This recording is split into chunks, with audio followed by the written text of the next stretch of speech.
On the day she was going to tell her husband she was pregnant, she caught him at a hotel with another woman and discovered that his mistress was also expecting a child from him. The first thing Sophia felt when she saw him in the hotel lobby wasn't anger or even shock. It was a kind of cosmic silence, a vacuum where seconds before there had been the anticipation of a lifetime. Alexander was there, laughing at something the woman beside him said, her hand resting on his arm with an intimacy that wasn't casual.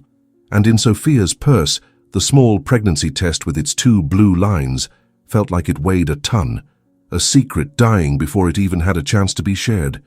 She caught him with another woman on the exact day she was going to tell him he was going to be a father. But I'm getting ahead of myself. The story of this ruin didn't start with a discovery, but with the slow and methodical decay of a love that had already become just a formality. Let me go back to the morning of that same day, a cold and grey Thursday that promised rain in Chicago. Sophia woke up alone. Alexander's absence in the bed was no longer a surprise, but a painful habit. His side of the mattress was untouched, cold, a silent witness to the increasingly frequent nights when he claimed he needed to stay late at the office or attend business dinners that stretched into the early hours. She sat on the edge of the king-size bed, the high-ceilinged room with floor-to-ceiling windows, feeling more like a gilded cage than a home.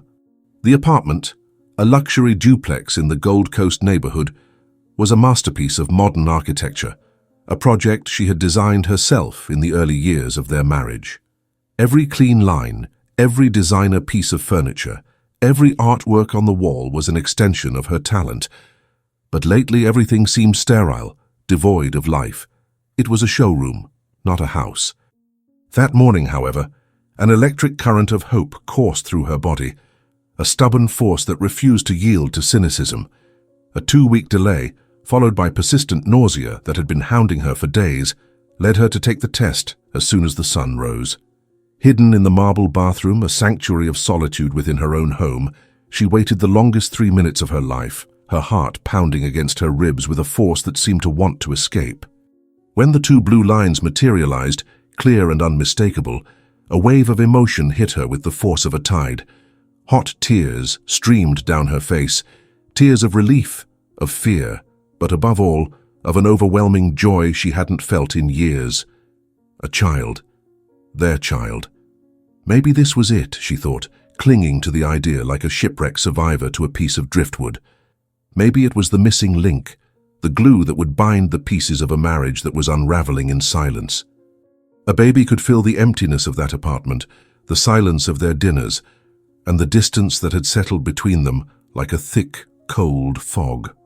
With her hands still trembling, Sophia tucked the test back into its original box and placed it inside a small gift envelope she had bought for a special occasion that never came. The idea that formed in her mind was perfect in its romantic simplicity, an echo of the woman she used to be. She would book a suite at the city's most luxurious hotel, the Peninsula, the same one where they spent their wedding night, a sacred place in her memories. She'd create a romantic setting, order his favorite champagne, and then, at the right moment, hand him the small envelope. She allowed herself to fantasize about the scene, visualizing every detail. She imagined Alexander's expression, the surprise, the initial confusion upon seeing the small gift, and then the understanding and joy flooding his face. She imagined the embrace, the first of many to come, a real embrace, not just for formality or for the cameras at social events, but one of true surrender. She needed to believe desperately that the news of an heir would awaken the man she had fallen in love with, the ambitious and affectionate Alexander from years ago, not the cold and distant businessman he had become. As she got ready, choosing a green silk dress that highlighted her eyes and brought back memories of happier times, Sophia allowed herself a trip to the past, drawing fuel from that nostalgia. Their marriage hadn't started like this. Alexander was a hurricane of charisma and ambition when she met him in college. He was studying business administration with a hunger to succeed that electrified her. She was a brilliant architecture student with a world of ideas in her mind. He saw in her not just beauty, but an intelligence and talent that fascinated him. "You build worlds, Soph. I just want to be lucky enough to live in one of them with you," he had said once, and the sincerity in his voice made her believe it was a love for life. They married young, driven by a passion that seemed unbreakable and a partnership that made them invincible. In the first years, they were a team. She designed the innovative projects that made him stand out in the luxury real estate market. He opened doors with his network of contacts and his infallible charm. Together, they built a small empire from nothing. But as Alexander's success grew, he drifted away, like a ship slowly moving away from the shore until it became a dot on the horizon. Conversations about dreams were replaced by monologues about profits.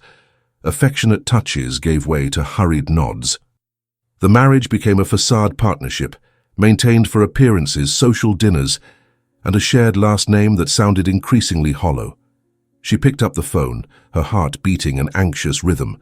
She called the hotel and made the reservation for the presidential suite. She used her own name, Sophia Reynolds, savoring the formality, wanting everything to be a complete surprise. Then, she sent a message to Alexander, a mix of nervousness and excitement tingling in her fingers. "I need you tonight. Meet me at the Peninsula, Suite 2107 at 8 p.m. It's important." His response came almost immediately, short and functional, like a business email. "Okay, I'll have to cancel a commitment, but I'll be there." The mention of the commitment bothered her for a moment, a familiar stab of suspicion, a shadow she had learned to ignore to keep the peace. But she pushed it away with determination.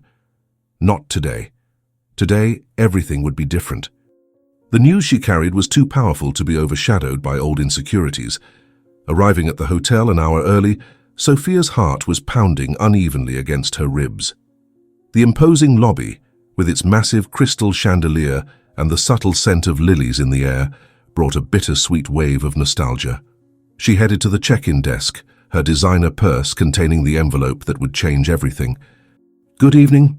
I have a reservation for the presidential suite under Sophia Reynolds," she said, her voice sounding steadier than she felt inside.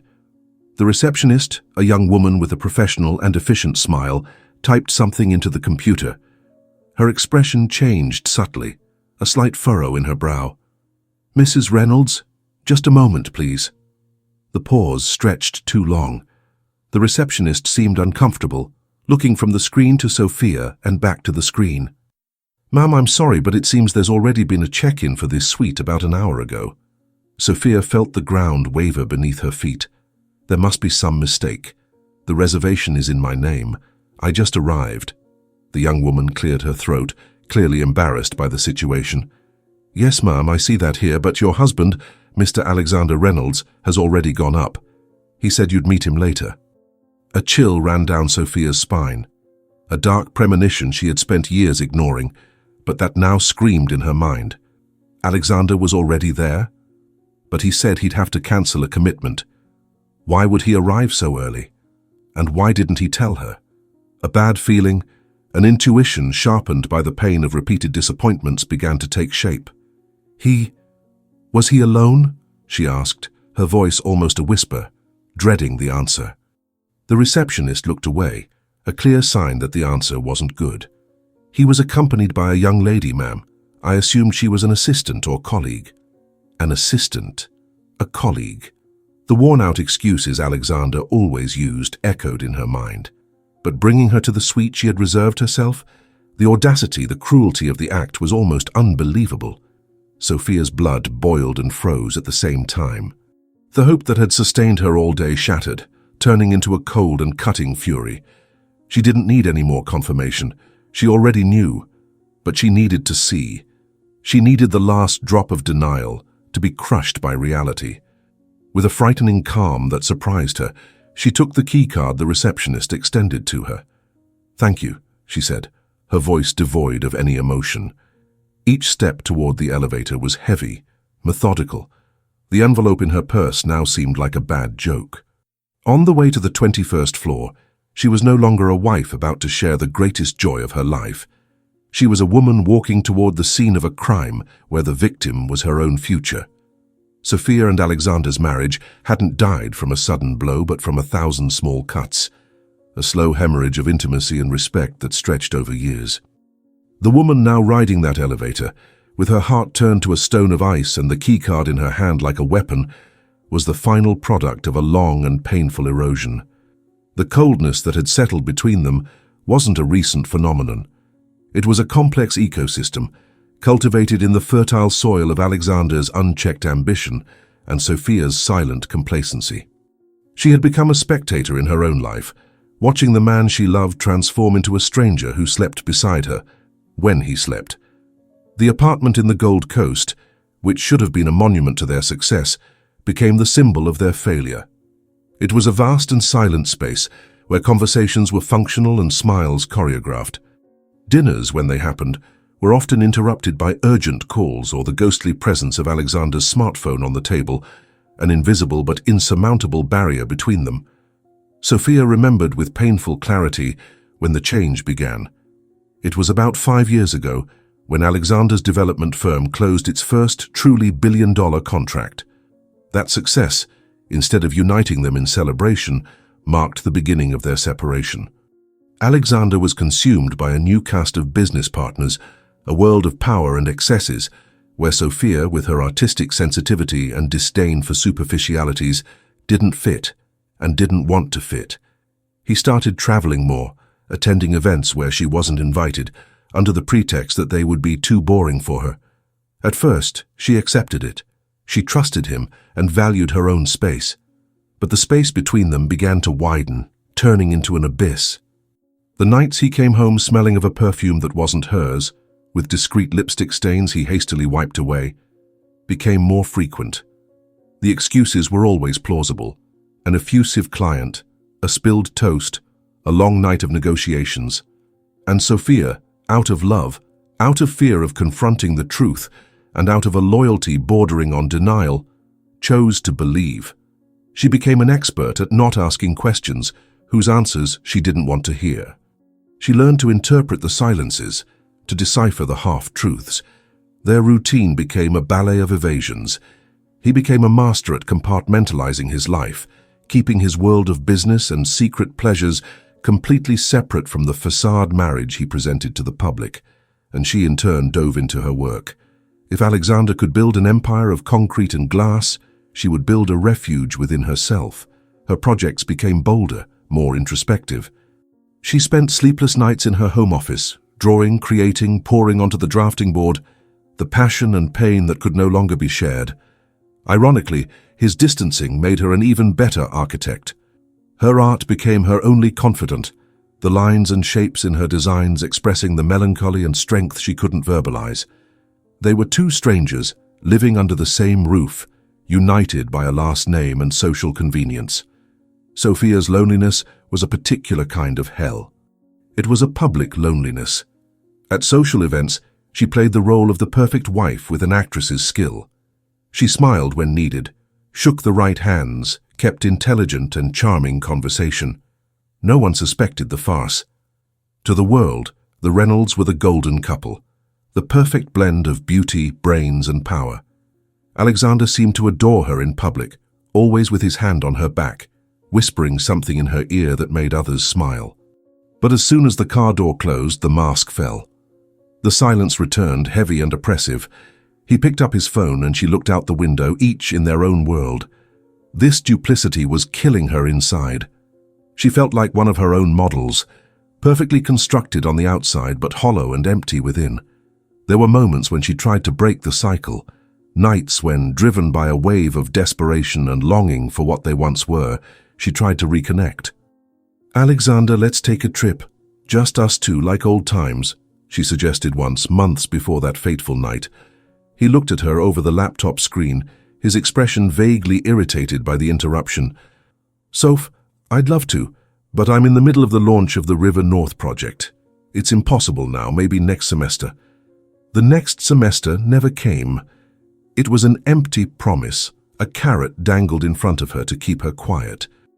On another occasion, she prepared a special dinner, with his favorite dish, candles, the music they listened to at the beginning of their dating. He arrived 3 hours late, offered superficial apologies for an unforeseen event, and barely touched the food, distracted, his eyes always on the incessantly vibrating cell phone. That night, Sophia cried in silence in the bathroom, the shower water muffling her sobs, while he was already asleep or pretending to be on the other side of the wall. The discovery of the pregnancy on that grey morning was like a ray of sun piercing the darkest clouds. It was an irrational hope, perhaps, but it was the first real hope she had felt in years. A child, she believed, would be an undeniable fact, not a travel suggestion that could be postponed, nor a dinner that could be ignored. It would be a new life, a shared responsibility, a blood tie that would force him to look at her, at them, for real. The pregnancy wasn't just about having a baby. It was about saving herself, about forcing a crisis that would make them confront the truth of their marriage. She didn't want to live in the fog of uncertainty anymore. She wanted a definitive answer. Either they would reconnect through parenthood, or the house of cards would collapse once and for all. Either way, it would be a liberation. And it was with that mindset, that mix of desperate hope and a silent ultimatum, that she planned the surprise at the hotel. She was, unknowingly, setting the stage not for a reconciliation, but for the final revelation, the irrefutable proof that her marriage wasn't just sick. It was dead and decomposing long ago. The elevator finally stopped on the 21st floor, the soft ding sounding like a gong announcing the start of the final act. Stepping out onto the 21st floor, the carpeted hallway muffled the sound of her footsteps, creating an unreal atmosphere of suspense, like the calm before a storm. The air was thin, charged with the anticipation of confrontation. Sophia paused in front of the double door to Suite 2107, the same door they had crossed laughing, drunk on love and champagne 12 years ago. The memory of that night, so vivid and pure, now seemed like a mockery. The hand holding the keycard trembled slightly, the only betrayal of her body to the glacial calm that had taken over her mind. She didn't knock. Knocking would be a warning, an act of courtesy he didn't deserve. Knocking would mean asking permission to enter a space that, by right and by reservation, was hers. Sliding the card into the electronic lock, the soft click of the latch opening sounded in her ears like the snap of a bone breaking. With a deep breath, she pushed the door open slowly without making a noise, becoming a ghost in her own ruined celebration. The small entry hall of the suite was dark, but ahead, the vast living room was bathed in a soft, indirect light. And from there came the sound that confirmed her worst fears, laughter. A feminine laugh, light and uninhibited, intertwined with Alexander's, deeper and hoarse, the same laugh he used to direct at her when he found her witty or charming. The sound pierced Sophia like a physical shock, and for a moment she had to lean against the doorframe, her breath caught in her throat, the air refusing to enter her lungs. It was the soundtrack of betrayal, a cheerful melody to her downfall. She remained in the shadows, her eyes adjusting to the scene, her heart beating a slow and heavy rhythm like a funeral drum. The scene that unfolded before her was a cliché so painfully banal that it almost made her laugh in despair. Alexander was standing near the bar, his expensive suit jacket thrown carelessly over a velvet armchair. His tie was loosened, the collar of his linen shirt open, revealing a relaxation she rarely saw at home. He looked relaxed, happy, in a way she hadn't seen in years. In his hands he held a bottle of champagne, the champagne she had planned to order, and was filling 2 glasses. And on the sofa, reclined with a disconcerting naturalness, as if the place belonged to her, was the woman. She was young, perhaps in her late 20s, wearing a tight red dress that seemed molded to her body. Her dark long hair cascaded over her shoulders, and she looked at Alexander with unabashed adoration, a gleam in her eyes that Sophia recognized with a sharp stab in her stomach. It was the same look she herself used to have, a look that mixed passion, admiration, and the certainty of being the center of someone's universe. Alexander turned, walked to the sofa, and handed the glass to the woman.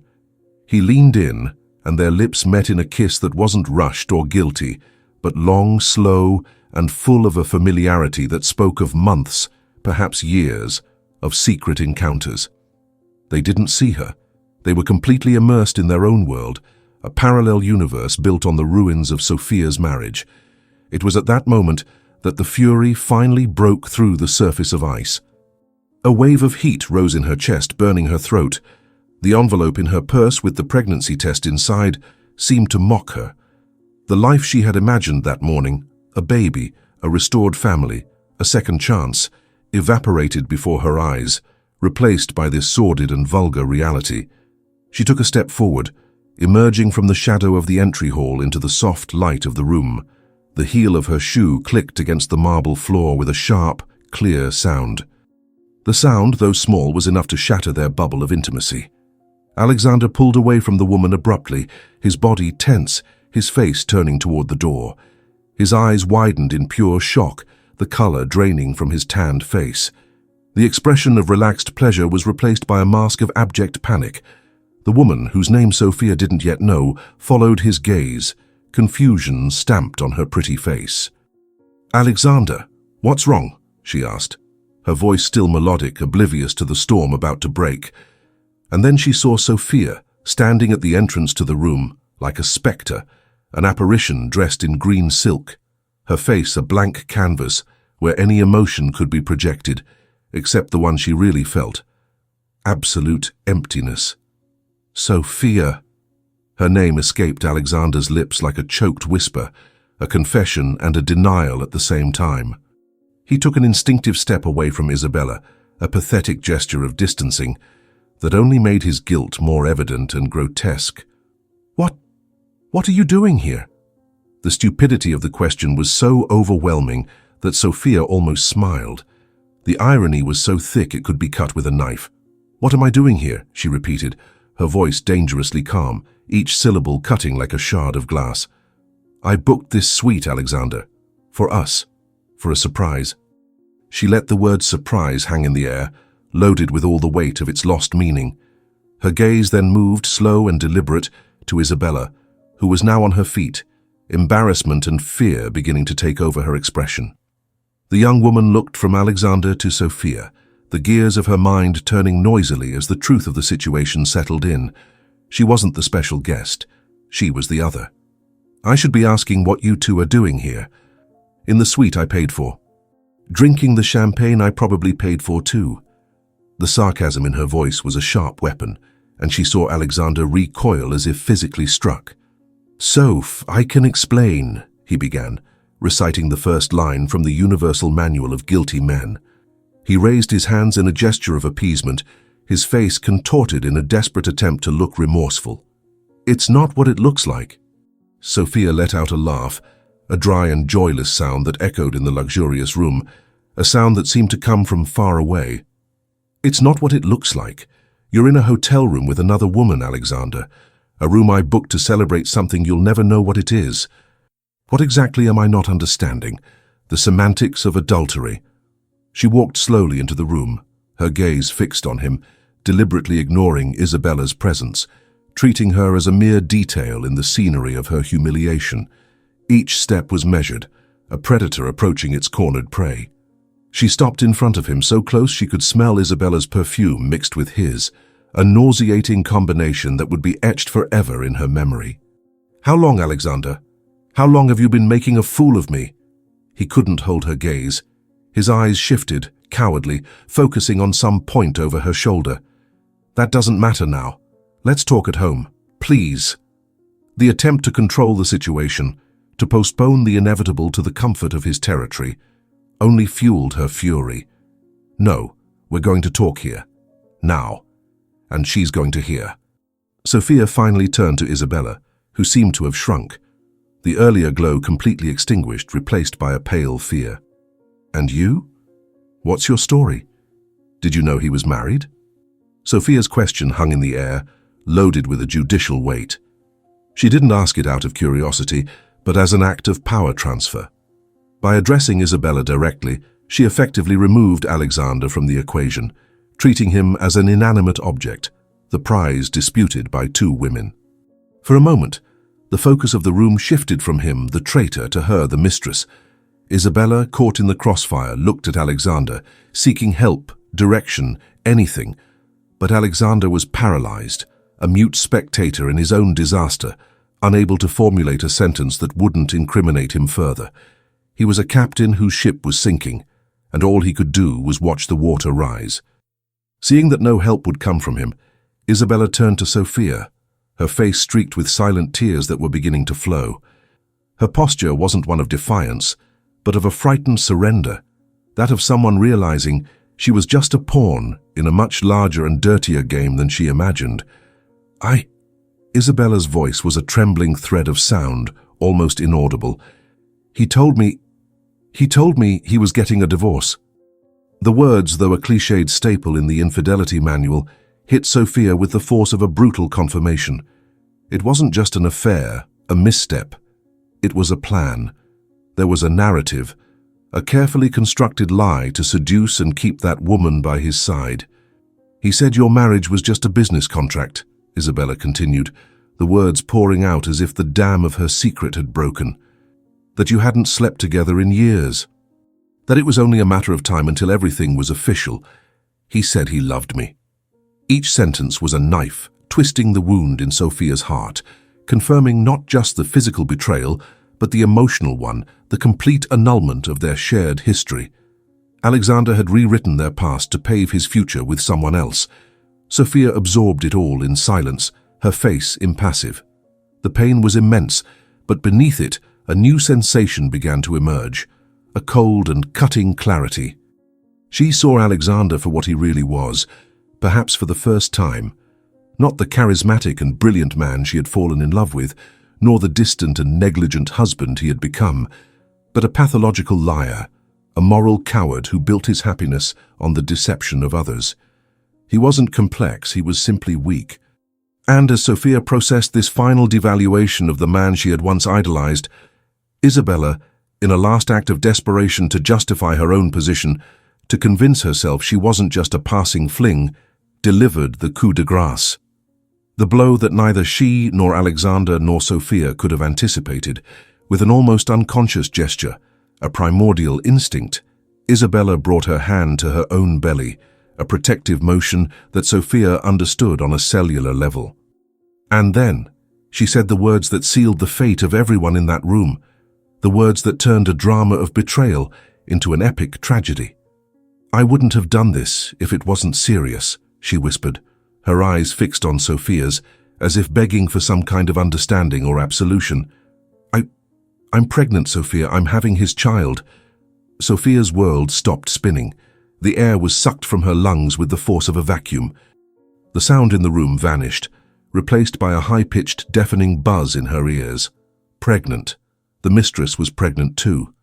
The news she carried in her purse, her precious secret, her last hope for redemption, was now a macabre joke, an irony so cruel it seemed written by a sadistic god.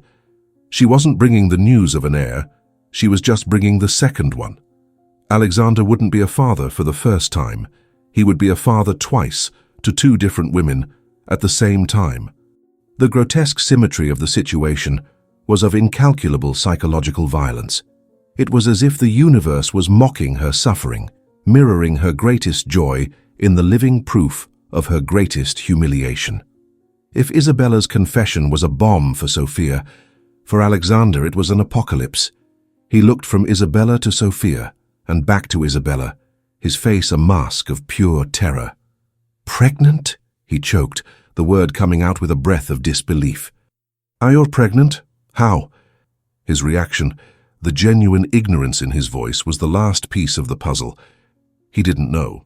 He was as much a victim of that revelation as Sophia, though he was the architect of the whole situation. His double life had collided in a way he could never have managed or controlled. He, the master manipulator, the man who always had a plan, had completely lost control of the script. He was cornered, not just by a betrayed wife, but by two future mothers of his children. In that instant, something inside Sophia broke and solidified at the same time. The pain, the anger, the jealousy, all the emotions consuming her, were suddenly eclipsed by an overwhelming sensation of repulsion. Repulsion for Alexander, for his weakness, for his emotional greed. Repulsion for Isabella, not for being the mistress, but for her naivety in believing his lies. And above all, repulsion for the situation itself, for that sordid and pathetic love triangle. The idea of fighting for that man, of competing for him with another woman who also carried his child, became unthinkable, degrading. She didn't want to be part of that equation anymore. Isabella's revelation hadn't destroyed her. It had freed her, It was the shock of reality she needed to see, that there was nothing there to be saved. The marriage wasn't in crisis. It simply no longer existed. The man she loved was a fiction, and the life she had dreamed of that morning was an illusion that had just been pulverized. The turning point wasn't just the discovery of another pregnancy. It was the sudden and definitive death of any remnant of love or hope that Sophia still harbored. Sophia's reaction wasn't what any of them expected.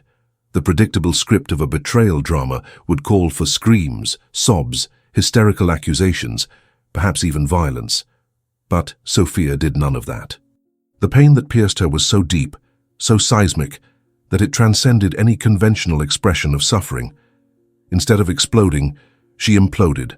A black hole of emotion opened in her chest, sucking in the anger, jealousy, and sadness, leaving behind only an icy void and a frightening clarity. In that moment, she was no longer a participant in the drama. She became an observer, seeing the scene from outside, as if watching a bad movie about someone else's life. She saw Alexander, pale and stammering, trying to process the two revelations that had destroyed his carefully built world. She saw Isabella crying, torn between the guilt of being the mistress and the need to defend the legitimacy of her own child. And she saw herself, a woman who hours before believed she was about to fix her marriage, and now found herself trapped in a nightmare. With a calm that bordered on the supernatural, Sophia took a step back, creating physical distance from the scene that was poisoning her. Her gaze passed over Alexander, then Isabella, and saw nothing but wreckage. There was nothing more to be said, no explanation that could mend what had been irrevocably broken. The idea of fighting for Alexander, of confronting the mistress, of claiming her place as the legitimate wife, suddenly seemed absurd, like fighting for a prize that turned out to be fake and contaminated. She didn't want that prize anymore. She didn't want that man anymore. Isabella's revelation hadn't turned her into a competitor. It had turned Alexander into an object of contempt. Without a single word, without a last accusing look, Sophia turned around. The movement was fluid, deliberate, devoid of hesitation. Her spine straight, her head held high. Each step toward the door was a renunciation. She was renouncing not just Alexander, but the entire life she had built with him, the luxurious apartment, the social status, the mutual friends, the 12 years of shared history.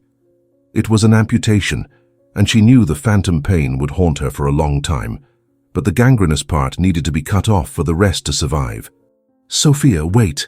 Alexander's voice sounded desperate, a pathetic plea coming from behind her. "Don't go like this. We need to talk, please." She didn't stop. She didn't slow down. She didn't turn back. His voice was just background noise, the sound of a past she was already leaving behind. Opening the door and stepping into the silent hallway was like emerging from drowning. The air outside, though the same, seemed cleaner, more breathable. She didn't look back when the door closed, the soft click sealing that chapter of her life forever. In the elevator, descending the same 21 floors she had ascended with foolish hope, she finally allowed herself to feel the first tremor. The hand she brought to her mouth to stifle a sob that threatened to escape trembled uncontrollably. The tears she had refused to shed in front of them now burned her eyes, but didn't fall. It was an internal cry, dry, that tore at her soul. The reflection in the golden mirror now showed a different woman from the one who had gone up. The makeup was still intact, but her eyes held an ancient and terrible wisdom. She was no longer a wife. She was no longer a successful architect, married to a rising businessman. She was a survivor, and in her womb she carried a secret that was now hers alone. The idea of telling Alexander, of tying him to her through a child, became repulsive. That baby, her baby, wouldn't be a chain to bind a man who didn't deserve her. It would be an anchor, her anchor, the only thing that would keep her afloat in the shipwreck to follow. Stepping out of the hotel and into the cold night air of Chicago, she didn't turn the car toward the apartment in the Gold Coast. That place was no longer her home. It was a mausoleum of dead memories, a stage of lies. Instead, she drove aimlessly through the city's bright and impersonal streets, the hum of the engine filling the deafening silence in her mind. The initial shock began to give way to a sharp, throbbing pain. Every happy memory, every whispered promise, every shared plan with Alexander was now contaminated, turned into a lie. She felt emptied, as if her identity had been stolen. Who was Sophia without Alexander? For 12 years since college, their lives had been intertwined. He was her reference, her partner, her adversary, and in the end, her betrayer. The idea of disentangling her existence from his seemed a Herculean task, almost impossible. It was in the middle of the night, parked at a lookout with a view of the city's infinite lights, that the decision took shape. It wasn't an elaborate plan, but a pure and simple survival instinct. She needed to disappear, not for revenge or to make him suffer, but for self-preservation. Staying in Chicago would mean facing the scandal, the pitying looks, the indiscreet questions, the inevitable presence of Alexander and his new family. It would mean seeing Isabella's belly grow in parallel with hers, a daily torture she couldn't bear. She needed fresh air, a place where the Reynolds name meant nothing, where she could be just Sophia again, or perhaps for the first time, discover who Sophia really was, without anyone's shadow. With mechanical clarity, she picked up her phone. She opened the banking app and, with steady fingers, transferred a substantial amount from her personal account, money she had earned from her own projects before Alexander's success swallowed hers, to a secure investment account he barely knew about. Then, with a final gesture of rupture, she turned off the device and tossed it onto the passenger seat, cutting her last link to that world. The next morning, with the sun rising over a city that was no longer hers, Sophia drove north toward the unknown. She took nothing from the apartment. She left behind the designer clothes, the artworks, the furniture she had chosen with such care. She left behind the photographs, the gifts, the remnants of 12 years of life. The only thing she took with her was the car, the clothes on her back, and the secret in her womb. The journey was a blur of highways, gas stations, and roadside motels. Each mile driven was a small victory, a literal and metaphorical distance from the pain. She cried until her eyes dried, a deep mourning for the husband she had lost, for the family she would never have, and for the naive woman she had been. But somewhere in the middle of the changing landscape from concrete to green, the tears gave way to a silent resolution. The sadness didn't disappear, but settled at the bottom of her soul, turning into a kind of fuel. She was no longer running from something. She was running toward herself. 2 years passed. For Alexander Reynolds, they were 24 months of a slow and controlled fall, a silent implosion disguised as continued success. For Sophia, they were 730 days of meticulous reconstruction, a painful and solitary rebirth, far from the spotlights and the ruins of her previous life. Time, in its relentless march, wove 2 parallel destinies from the broken thread in that hotel suite, creating a tapestry of consequences and poetic justice that neither could have foreseen. Alexander, the man who seemed to have won the battle that night, found himself inhabiting an ever-growing void, a life of appearances that creaked under the weight of his choices. Sophia, the woman who lost everything, found in the loss the foundation to build something unshakable and truly hers, herself. Alexander's life, to an outside observer, seemed to have flourished. He married Isabella in a discreet but luxurious ceremony 6 months after Sophia's disappearance, an act driven more by the need to control the narrative than by love. Their son, a boy named Oliver, was born healthy and strong. Alexander's company continued to thrive, his real estate projects became even more ambitious, and his name remained synonymous with success in the Chicago market. He kept the same apartment in the Gold Coast, now redecorated to Isabella's taste, with warmer colors and a touch of ostentation that lacked the minimalist elegance of Sophia's style. He frequented the same social circles, attended the same gala dinners, and smiled for the same cameras, but it was all a facade, a shiny shell enclosing a rotten core. Sophia's disappearance haunted him like a persistent ghost. He searched for her at first, with a mix of anger and panic. He hired private investigators, activated powerful contacts, but she had vanished without a trace, as if abducted from the face of the earth. Her silence was a form of punishment far more potent than any confrontation or litigious divorce. It was an erasure. She had erased him from her life so completely that he began to doubt the existence they had shared. The marriage to Isabella, born of obligation and panic, lacked the intellectual partnership and mutual admiration that he, too late, realized he had with Sophia. Isabella was passionate, dedicated, a good mother, but there was an intellectual and ambitious abyss between them that frustrated him daily. Conversations died in trivialities, and he found himself missing the heated debates about design, Sophia's sharp critiques of his projects, the way she challenged him to be better. He looked at his son Oliver and felt genuine love, but that love was tainted by guilt, by the constant memory of how that family had been formed on the destruction of another. Sometimes, in the silence of the night, he wandered through the apartment, and his eyes landed on some architectural detail Sophia had designed. A perfect line, an ingenious space solution, and a wave of loss hit him with the force of a punch. He had traded a queen for a pawn in a game he himself invented, and the awareness of that strategic and emotional error corroded him slowly, like acid. The cruelest irony was that, in trying to avoid loneliness, he had condemned himself to a much deeper form of it, the loneliness of being accompanied but not understood. Meanwhile, hundreds of miles away, in a small coastal town in the northeast, Sophia flourished. She settled in a simple house facing the sea, a stark contrast to the sterile luxury of her old apartment.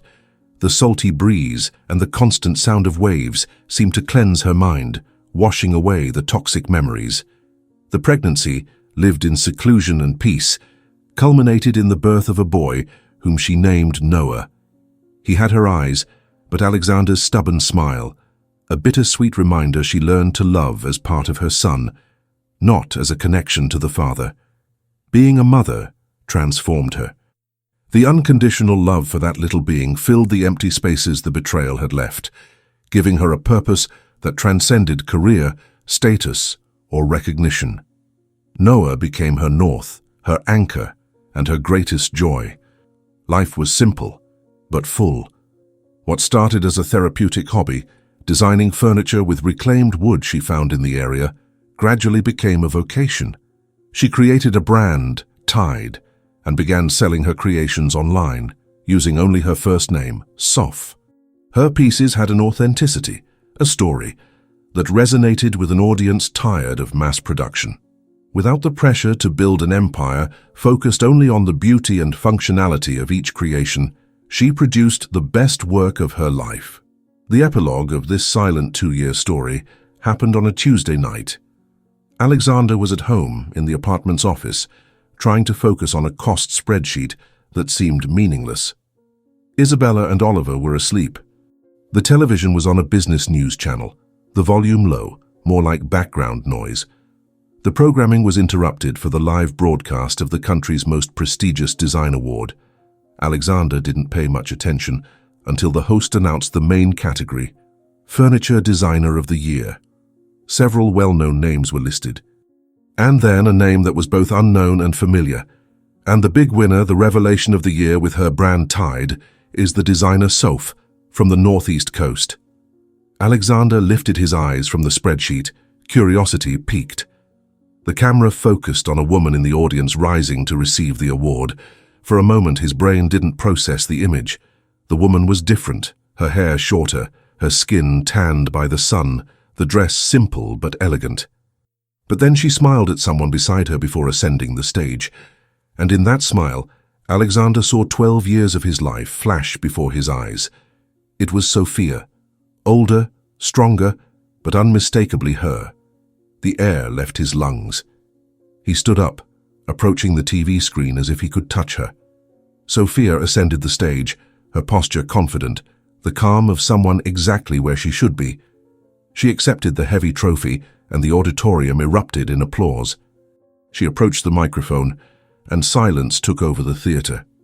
"Thank you," she said, her voice firm but loaded with contained emotion that Alexander knew so well. 2 years ago, I thought I had lost everything.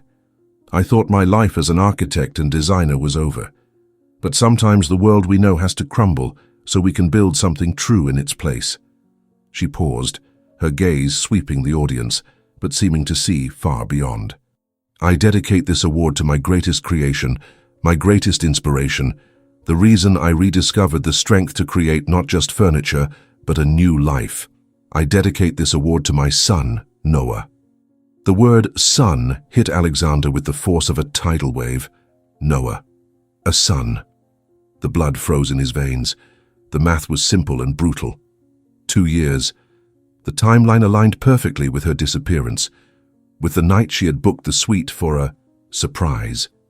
The surprise was a son. His son. The revelation hit him not with the joy of fatherhood, but with the crushing weight of another loss, the greatest of all. He hadn't lost just a wife. He had lost the chance to be the father of his own son, a boy whose name he had just heard for the first time on national television. As Sophia descended the stage, applauded standing, victorious and complete, Alexander remained paralyzed in front of the TV.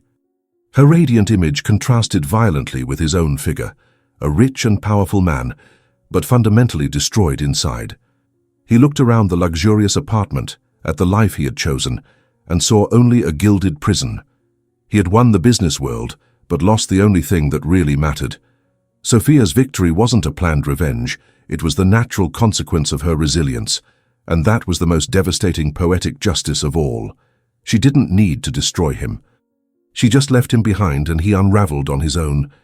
That night, watching the woman he betrayed and underestimated become an icon on her own merits, Alexander Reynolds finally understood the true meaning of the word bankruptcy. It had nothing to do with money. It had to do with the soul. He had built an empire for the world to see, but in the end, the only thing he wanted to see was the woman he made invisible, and who learned to shine alone in the darkness he created. What did you think of this story? From 0 to 10, what score would you give? Subscribe to the channel and click the bell to receive all our stories, and click here to watch another amazing story. Thank you, and see you next time.